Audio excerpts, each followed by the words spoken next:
Hi everyone, welcome to Success Made Simple. Thank you for joining me today. I'm going to talk today about smart growth.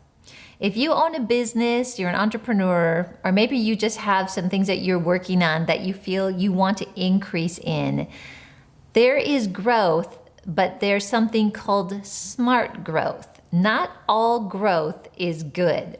So how do we determine how to achieve smart growth? Here's some questions that I want to ask you. First of all, if you want to increase the bottom line, and many of us do, that's good. We want to make more revenue, be more successful, provide more wealth for our families and the kingdom. That's a good thing. But the question is, why do I want to increase my bottom line? What's the purpose for it? For example, do you want to do it to take care of your shareholders? To be able to give more to people, to leave an inheritance for your children, to influence the world? What is the reason behind wanting to grow? If it's just simply to make more money, but we really don't have a passion or a purpose for it, it may not be smart growth.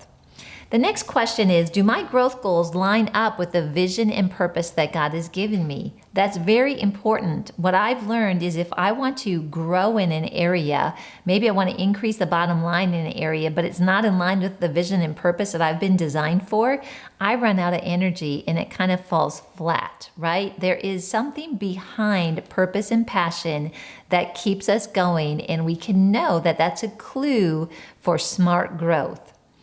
What's the cost of the growth? We want to count the cost. So if I want to, for example, increase my revenue to, double in size in a year, here's some questions we need to ask about that. What infrastructure is going to be necessary to do it? What's the cost for the raw materials to be able to go on this endeavor?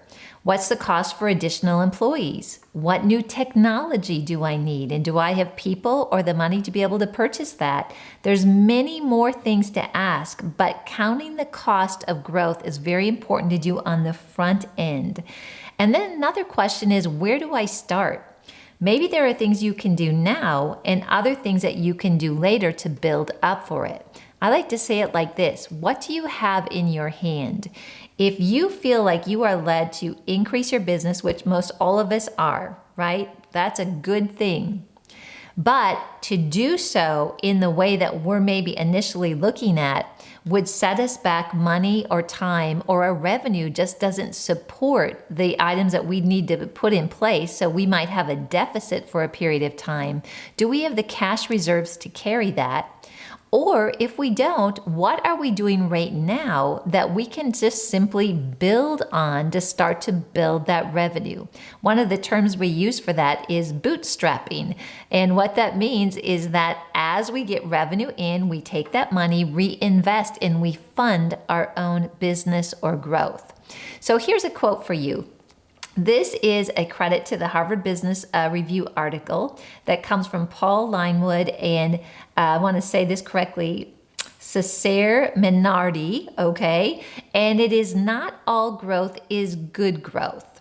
Let's be smart about this and ask the right questions. So here's some questions for you to consider if you feel like you are ready to go into smart growth. What is your unique advantage that needs to be defined so you know how you are going to get the edge in the market? Second, how do we add value in ways that others do not? Third, what do we do better than our competitors that allows us to add value? And finally, once you have the above, here's the final question that you want to ask. How can we build the kind of capabilities that will propel us forward time after time? If you take that list of questions that I went over and you apply that and answer those to look at what smart growth looks like, you will be on your way to achieving those growth goals that God has placed on your heart. Thank you for joining me today on Success Made Simple.